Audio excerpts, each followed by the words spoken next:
cart is moving along positive x direction with a velocity of 4 meter per second. A person on the cart throws a stone with a velocity of 6 meter per second relative to himself. In the frame of reference of the cart, the stone is thrown in yz plane, making an angle of 30 degree with the vertical z axis. At the highest point of its trajectory, the stone hits an object of equal mass hung vertically from the branch of a tree by means of a string of length L. A completely inelastic collision occurs in which the stone gets embedded in the object. Determine number 1, the speed of the combined mass immediately after the collision with respect to an observer on the ground. Number 2, the length L of the string such that the tension in the string becomes 0 when the string becomes horizontal during the subsequent motion of the combined mass. তাহলে এখানে কতগুলো point আছে যেগুলো লক্ষ্য করার মতো। একটা হচ্ছে velocity of the stone, velocity of the cart দেওয়া আছে 4 মিটার পার সেকেন্ড, আর ভেলোসিটি অফ দ্য স্টোন দেওয়া আছে 6 মিটার পার সেকেন্ড। আর ভেলোসিটি অফ দ্য স্টোন যেটা ছুড়েছে সেটা কিন্তু ওয়াই জেড প্লেনে ছুড়েছে, making an angle of 30 degree with vertical Z অ্যাক্সিসের এগেনস্টে 30 ডিগ্রি অ্যাঙ্গেলে ওটা ছুটেছে। আচ্ছা, at the highest point of trajectory, এইটা লক্ষ্য করার মতো, at the highest point of trajectory the stone hits an object of equal mass. ঠিক আছে, ইকুয়াল মাসে হিট করেছে। তাহলে আমাদের যেটা বার করতে হবে সেটা হচ্ছে speed of the combined mass আর length L of the string, এই দুটো। তাহলে এইটা করার জন্য আমরা ছবিটা একটু কমপ্লিকেটেড আছে, ছবিটা কমপ্লিকেটেড করার জন্য আমি ছবিটা আগে থেকে এঁকে রেখেছি। এটা একটা 3D ডায়াগ্রামের মতো হবে, যেটা এক্স ওয়াই জেড তিনটে প্লেন নিয়ে কনসিডার করা, এবং এই অঙ্কটা তিনটে প্লেন ছবি না এঁকেও করা যায়, ছবি না আঁকলেও হবে, কিন্তু ছবিটা আমি জাস্ট আঁকলাম এই কারণে যাতে কনসেপ্টটা যাতে ক্লিয়ার হয়, যাতে বোঝা যায় যে অঙ্কটা কি বলছে। তো অঙ্কটা কি বলছে যে একটা তিনটে প্লেন আছে, তিনটে প্লেন রয়েছে, তিনটে অ্যাক্সিসে এক্স ওয়াই আর জেড, আর এইখানে একটা কার্ট রয়েছে। এই কার্টটা যাচ্ছে 4 মিটার পার সেকেন্ড এই দিকে, in this direction, in positive X ডিরেকশনের দিকে যাচ্ছে। ঠিক যেই টাইমে এই পয়েন্টে যখন কারটা 4 মিটার পার সেকেন্ডে যাচ্ছে, তখন এক্স ওয়াই জেড প্লেনে একটা স্টোন ছোড়া আছে, অর্থাৎ এই দিকটাতে, ঠিক এই পজিশনে। তো প্রজেক্টাইল মোশনটা এই দিকে এক্স ওয়াই জেড প্লেনে, ওয়াই জেড প্লেনে। কিন্তু ওয়াই জেড প্লেনে কি স্টোনটা ডাইরেক্টলি ওয়াই জেড প্লেনের দিকে যাবে? ওয়াই জেড প্লেনের দিকে ডাইরেক্টলি যাবে না। কেন যাবে না? তার কারণ হচ্ছে কাটের একটা ডিস্টেন্স রয়েছে 4 মিটার পার সেকেন্ড, যেটা এই দিকে। তো এই দিকেও একটা ডিস্টেন্স রয়েছে আর ছুঁড়েছে ওই দিকে, তাহলে একটা কম্বাইন্ড একটা রিলেটিভ ভেলোসিটি একটা যাবে। ঠিক স্টোনের যে ভেলোসিটিটা যেটা হবে কিছুটা এই রকম হবে, কিছুটা এই রকম, ঠিক এই পজিশনে কোথাও একটা হবে। এইটা হচ্ছে ওয়াই জেড প্লেন, আর এইটা হচ্ছে ওয়াই জেড প্লেন, এটা হচ্ছে ওয়াই জেড প্লেন, আর এটা হচ্ছে এক্স প্লেন। ঠিক এই পজিশনে কোন একটা জায়গায় এ হাইয়েস্ট পয়েন্ট অ্যাটেন্ড করবে। ঠিক হাইয়েস্ট পয়েন্টে যখন অ্যাটেন্ড করবে তখন এইখানে আর একটা মাস ঝোলানো আছে একটা ট্রির থেকে, যার লেন্থ হচ্ছে এল, যার লেন্থ হচ্ছে এল, এটা হচ্ছে এল। আচ্ছা, এইখানে গিয়ে এখানে গিয়ে হিট করার পর এই দুটো মাস একসাথে হয়ে যাচ্ছে, এরও মাস এম, এরও মাস এম, আর এর টেন্স এখানে যখন এইটাই যখন হিট করছে, হিট করার পর এটা আরও উপর দিকে উঠবে, এটা আরও উপর দিকে উঠবে। যখন ঠিক এই 90 ডিগ্রি অ্যাঙ্গেলে থাকবে তখন টেনশন হচ্ছে 0। তাহলে আমাদের এই লেন্থ এলটা বার করতে বলেছে, এই স্ট্রিংয়ের লেন্থ এলটা বার করতে বলেছে, আর বার করতে বলেছে আমাদের কম্বাইন্ড যে মাসটা জাস্ট ইমিডিয়েটলি আফটার কলিশনের পর তার ভেলোসিটিটা কি হবে। তাহলে এটা করার জন্য আমাদের কি করতে হবে? এটা করার জন্য আমাদের করতে হবে, ফার্স্টে আমরা ডায়াগ্রামটা একটু ছোট্ট করে আলাদা করে এঁকে নিই, তাহলে আমাদের বুঝতে সুবিধা হবে।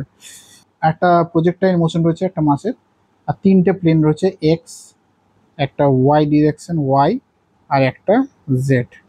তাহলে যদি তিনটে কম্পোনেন্ট থাকে তাহলে তিনটে কম্পোনেন্টের ভেক্টর অনুযায়ী আই, জে আর কে, তিনটে কম্পোনেন্ট রয়েছে। এদিকে হচ্ছে 30 ডিগ্রি বলে দেওয়া আছে, 30 ডিগ্রি অ্যাঙ্গেলে with the Z axis, vertical Z axis, আর এটা 6 মিটার পার সেকেন্ড। তাহলে এই যে কম্পোনেন্টটা ওয়াই কম্পোনেন্টে কি হবে? ওয়াই কম্পোনেন্টে কি হবে? ওয়াই কম্পোনেন্ট আমাদের হবে হচ্ছে 6 সাইন 30 ইন্টু জে। আচ্ছা, জেড কম্পোনেন্ট আমাদের কি হবে? জেড কম্পোনেন্ট আমাদের হবে হচ্ছে 6 কস 30 ডিগ্রি ইন্টু কে। আর এই যে কম্পোনেন্টটা এটা তো বলে দিচ্ছে কাটের 4 metre per second, 4 metre per second, এটা হচ্ছে আই 4 মিটার পার সেকেন্ড, আর থিটা হচ্ছে 0 ডিগ্রি, তাহলে হবে ডাইরেক্টলি 4i। তাহলে এদের কম্বাইন্ড ভেলোসিটিটা কি হবে? কম্বাইন্ড ভেলোসিটিটা কি হবে অ্যাট এনি পয়েন্ট?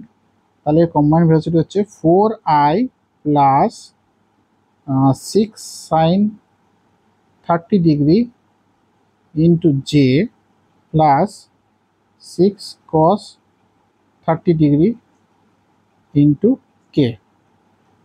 এরপর যেটা আমাদের বলে দিচ্ছে, যে লাইনটা খেয়াল করতে হবে, যেটা আমরা আন্ডারলাইন দিয়েছিলাম, সেটা হচ্ছে at the highest point of trajectory, এখানে বলে দিয়েছে। তাহলে এইখানে যখন পার্টিকেলটা ঠিক যখন এইখানে রিচ করেছে, তখন কিন্তু এর এইদিকে আর কোনো ভেলোসিটি নেই, এর ভেলোসিটি আপার ডিরেকশন 0, মানে জেড অ্যাক্সিসে 0। তাহলে এই যে কম্পোনেন্ট আছে 6 cos 30 ডিগ্রি ইন্টু কে, এটা হচ্ছে 0। তাহলে v is equal two 4i plus 6 sin 30 degree into J plus 0, এটা হচ্ছে 0, এই কম্পোনেন্টটা 0, তাহলে ওটার কিছু লিখলাম না। তাহলে v is equal two 4i plus 6 × 3, তাহলে 3j। তাহলে এটা দাঁড়ালো। তাহলে এর ভেলোসিটির ম্যাগনিটিউড কত হবে? According to vector 4 square plus 3 square is equal to 5 metre per second. তাহলে এইটা ভেলোসিটি যেটা বার করলাম, সেটা 5 মিটার পার সেকেন্ড। এটা কোন ভেলোসিটি বার করলাম? ঠিক এই পজিশনে ভেলোসিটিটা বার করলাম, অর্থাৎ ঠিক কলিশন করার আগে। কিন্তু আমাদের কলিশন করার আগে তো ভেলোসিটি বার করতে বলেনি, আমাদের বলেছে যে ঠিক কলিশন করার পরে ভেলোসিটিটা কত দাঁড়িয়েছে। তাহলে কলিশন করার পরে যে আমাদের ভেলোসিটিটা, সেটা আমাদের বার করতে গেলে কি করতে হবে? According to the conservation of linear momentum, according to conservation of momentum, এইরকম ফর্মুলার প্রবলেম আমরা এর আগেও একটা করেছি। তাহলে m1 v1 is equal two m2 v2, এটা হচ্ছে বিফোর দ্য কলিশন, এটা হচ্ছে আফটার দ্য কলিশন। তাহলে m1 বিফোর দ্য কলিশন মাস কত ছিল? m। v1 কত ছিল? বার করেছি আমরা ঠিক কলিশন করার আগে 5 মিটার পার সেকেন্ড। কলিশন করার পর মাস কত হলো? মাস আগে ছিল m, প্লাস আবার ইকুয়াল মাসের সাথে আবার জুড়েছে, তাহলে ওটারও মাস m। তাহলে m প্লাস m 2m হয়ে গেল ইন্টু v2। কলিশন করার মাসের পর, মানে কলিশন করার পর ভেলোসিটি কী হবে সেটা আমাদের বার করতে হবে। তাহলে 5m 5m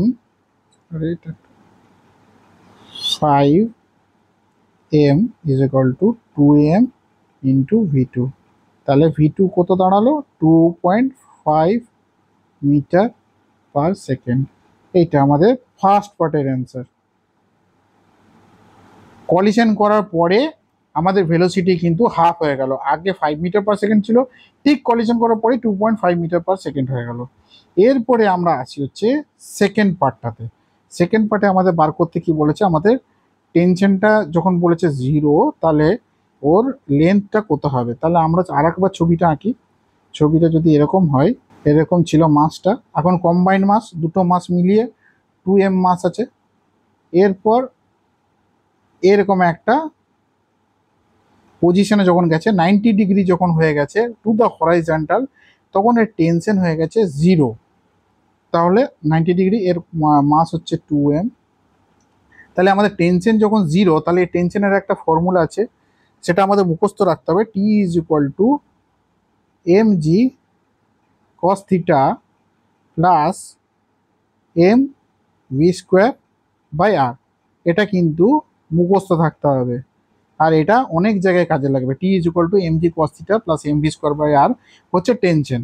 তাহলে টেনশন হচ্ছে 0, m হচ্ছে 2m, g এর ভ্যালু এখন আমরা বসাচ্ছি না, cos 90 ডিগ্রি, কারণ 90 ডিগ্রি অ্যাঙ্গেল বলে দিয়েছে এখানে, প্লাস 2m v স্কোয়ার। এই ভেলোসিটিটা ঠিক এইখানে যখন 90 ডিগ্রি যখন হয়েছে, তখন এর ভেলোসিটিটা কত, এটা ফাইন্ড আউট করার চেষ্টা করছি আমরা। আর হচ্ছে l। তাহলে cos 90 হচ্ছে 0, তাহলে এটা 0, তাহলে ভি স্কোয়ার, গোটা জিনিসটা 0 চলে আসবে, ভি স্কোয়ার ইকুয়াল টু 0, তাহলে V is equal two 0, V is equal two 0। তাহলে এখানে ভি ইজ ইকুয়াল টু 0, আর মানে এটা মানে কি বলতে যাচ্ছে, যে এইখানে টেনশন যখন 0 আর এইখানে যখন পজিশনটা, তখন এই ভেলোসিটি কিন্তু 0। তার মানে ভেলোসিটি মানে এটাই ওর ম্যাক্সিমাম হাইট রিচড, মানে এর পরে আর বলটা যেটা আছে, কম্বাইন্ড যে মাসটা আছে, সেই স্ট্রিংয়ের উপরে আর উঠছে না। তাহলে 90 ডিগ্রি হচ্ছে এর ম্যাক্সিমাম। তাহলে এখান থেকে আমরা কি ইন্ডিকেশন পেলাম? এখান থেকে ইন্ডিকেশন পেলাম যে এখানে আমাদের যে কাইনেটিক এনার্জিটা ছিল, সেটা এখানে গিয়ে পোটেনশিয়াল এনার্জি, ম্যাক্সিমাম পোটেনশিয়াল এনার্জিতে গিয়ে কনভার্ট হলো। তাহলে সেইটার থেকে আমরা কি রিলেশন পাবো? Kinetic energy is equal to potential energy. তো কাইনেটিক এনার্জির ফর্মুলা কি, half into M into V square is equal to M into G into R. এই রিলেশন থেকে আমরা বাকি যে ভ্যালুটা আছে সেই ভ্যালুটা আমরা পেয়েছি। হাফ ইন্টু এম, মাস হচ্ছে 2m, আর ভি স্কোয়ারটা পরে বসাচ্ছি, আর এখানে মাস হচ্ছে 2m। আচ্ছা, জি বলে দিয়েছে আমাদের 9.8 নিতে, আর আর হচ্ছে আমাদের এল। তাহলে L equal to V square by 2 into 9.8। আমরা ভি স্কোয়ার কতবার করেছিলাম কলিশন করার পর ভেলোসিটি হচ্ছে 2.5 এর হোল স্কোয়ার বাই 2 ইন্টু 9.8।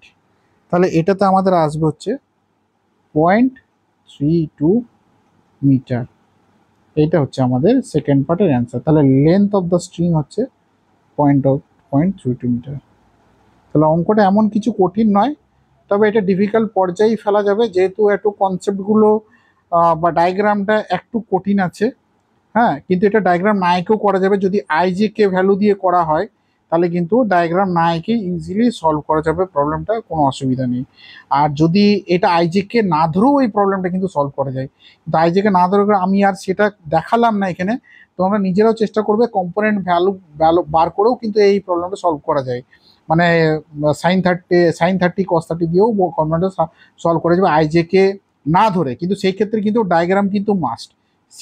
সেই প্রসিডিওরটা যদি অ্যাপ্রোচ করা হয় সেক্ষেত্রে কিন্তু ডায়াগ্রাম কিন্তু করতেই হবে। ডায়াগ্রাম না করলে কিন্তু একটু বোঝা অসুবিধা হবে। আর এই যে এইটা যেটা দেখালাম সেটা কিন্তু এই আইজেকে ভ্যালু দিয়ে করলে সেটা কিন্তু ডায়াগ্রাম না আঁকলেও কিন্তু করা যাবে। ঠিক আছে।